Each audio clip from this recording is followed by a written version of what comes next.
Erim semizligim sababli boshqa ayolga ilakishib qoldi va xiyonatlari soni ko'payib bordi.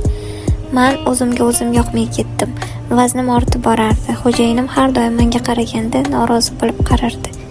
Bunaqa holatda juda ham ko'payib ketdi va men juda ham tushkunlikka tushganimdan shirinliklarni, ovqatlarni juda ham ko'p iste'mol qilishni boshladim va erim endi umuman men bilan birga yotmay qo'ydi. Sendan har xil hidlar keladi. O'zingga qarasang bo'lmaydimi?